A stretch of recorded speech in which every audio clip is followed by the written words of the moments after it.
Watching Break the Fake. They make them, we break them, and tell you everything you need to know.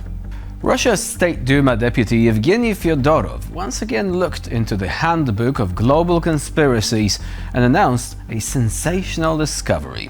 It turns out that the United States invested huge amounts of money in organizing a Maidan in Iran. Oh, just in case you forgot, the Maidan was a series of protests in Ukraine in 2013 and 2014, which ultimately led to the collapse of the Russia-friendly Yanukovych regime. Not surprising, the Russians hate it today, fearing the same thing could happen in Moscow one day. But also, and here is a fun fact, the word Maidan, meaning town square, originally comes from Persian. So here is history possibly about to turn a bizarre full circle. Реальность не в том, чтобы он уедет к Хаменеину, а удастся ли иранским властям подавить Майдан, который американцы организовали на территории Ирана. Вот это главное. Удастся или нет. Потому что для Майдана они вложили огромные деньги. Технология такая же, как в Югославии. Заметили, побомбили, прошло время, подняли Майдан. Так и здесь у нас они то же самое же планируют. Добиться от нас перемирия. Пройдет время, несколько месяцев, поднимут Майдан. Вот это их технология.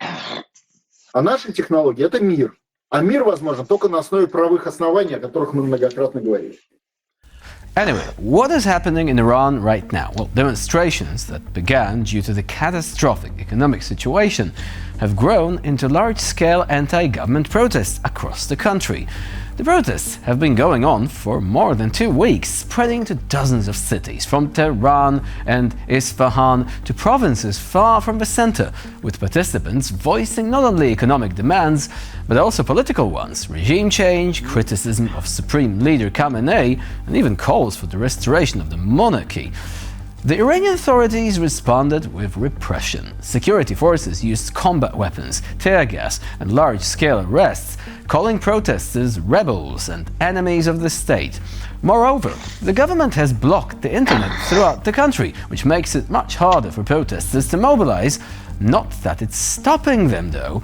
And with the specter of American intervention, it could give the regime a not-so-gentle nudge, leading to potential collapse. Moscow has reasons to feel anxious, since its global allies have recently taken to dropping like flies. First Assad, then Maduro, but now this. Statements such as that of Mr. Fyodorov have long become a separate genre of Russian political rhetoric, something between a political forecast and a horoscope, or a horror-scope, given how much the prospect of toppling dictatorships terrifies Putin and his cronies. In this genre, it doesn't matter that Iran has been experiencing a long-standing internal crisis, economic sanctions, repression, and social discontent. It is much easier to explain everything away with American money than to admit that people sometimes take to the streets to protest without a call from the State Department. And also, if people can take to the streets in Tehran, why not Moscow?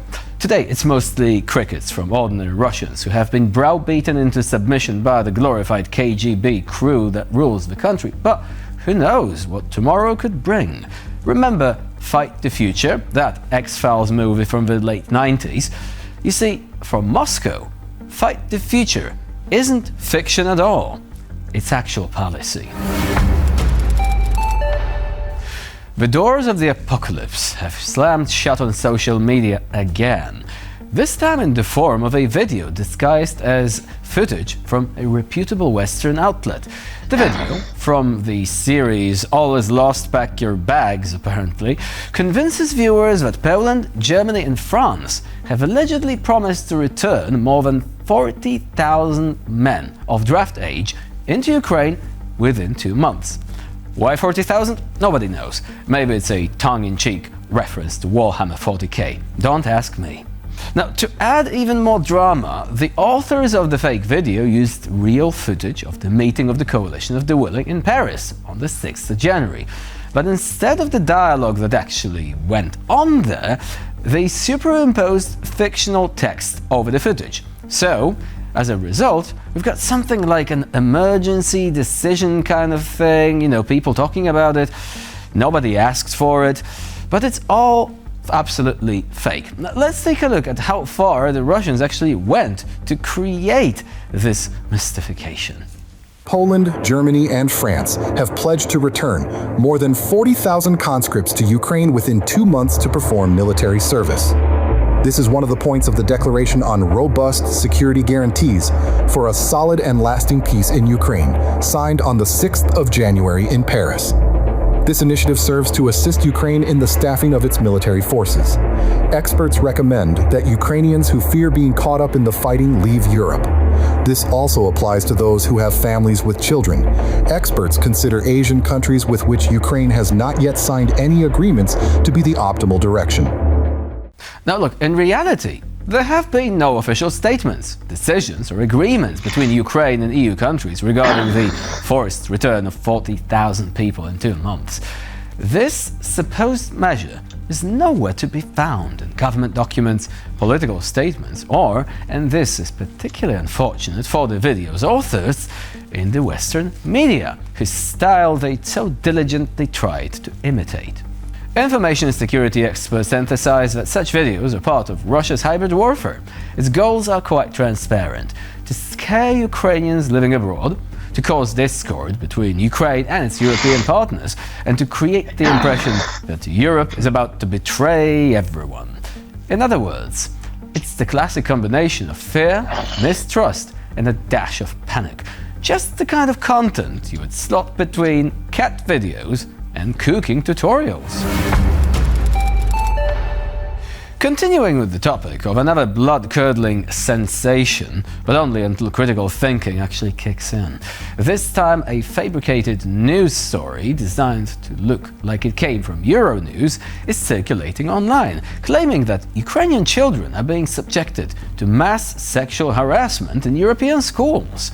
The authors of the fake news report claim there have been over 100 cases in 3 months, and add another dramatic detail: Ukrainian families are afraid to go to the police because of the risk of deportation. It sounds scary, emotional, and, yeah, you guessed it, completely made up.